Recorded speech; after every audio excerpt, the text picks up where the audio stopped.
Hi guys, welcome back to my channel. So today I want to talk about why you should always wait to hear the other side before you make a judgment. So I have an ethos, a rule I live by. Hear both sides before you make a judgment.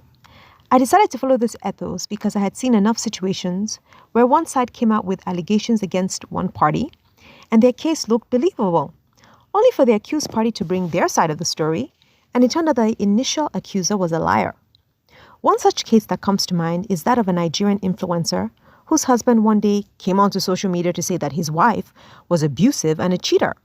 This led to an onslaught of hatred against this woman, who made no response for several weeks. Then, one day, a video entered the social media sphere, which showed this supposed victim of her husband being abusive toward her and calling her names.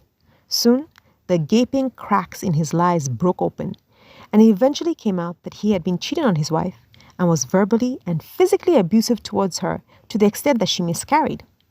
This case and others cemented it for me that I needed to hear both sides before making a judgment about anything.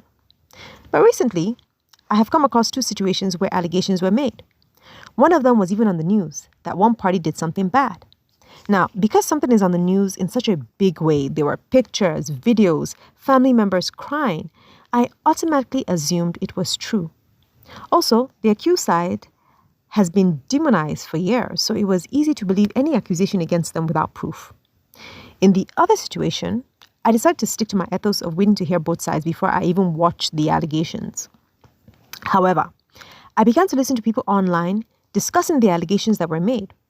And one person stated that the accused did admit to the allegations on tape. Once again, if something is on tape, I just assumed it had to be true. So I decided to finally listen to the allegations that were made in this second situation. There were receipts, it seemed. The person making the allegation seemed so forlorn and saddened. They didn't sound like they were lying. I also heard the accused person saying hurtful words and cussing. So slowly, I just accepted that the allegations were true. Unbeknownst to me, I had already broken my ethos of wait to hear both sides before making a judgment. I still wanted to hear the accused side of things, but my mind was 80% made up. Now, if you had asked me if I was balanced about the issue, I would have vigorously nodded. Finally, in both situations, the accused came out with their own version of events. Also, in the case that was on the news, journalists spoke to the witnesses at the event, and a completely different story emerged. I now had to reassess the judgments I had made. I went back to look at the receipts from the second situation, and I saw that there were some obvious contradictions in those receipts. Everything came full circle, and I realized I had judged those two situations before waiting to hear the other side. I had accepted the allegations as fact. I was upset with myself because I knew better.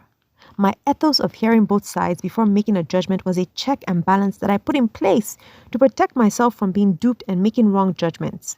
Yet, I walked out of my ethos because the supposed facts looked too believable to be lies. So, I say all this to encourage us to hear both sides before making a judgment, no matter how believable the first evidence looks.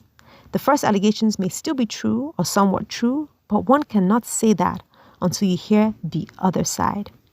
Let me know what you think in the comment section. Check out the description box for links to my books, and don't forget to like, subscribe, and share this, and I'll see you in my next one. Bye.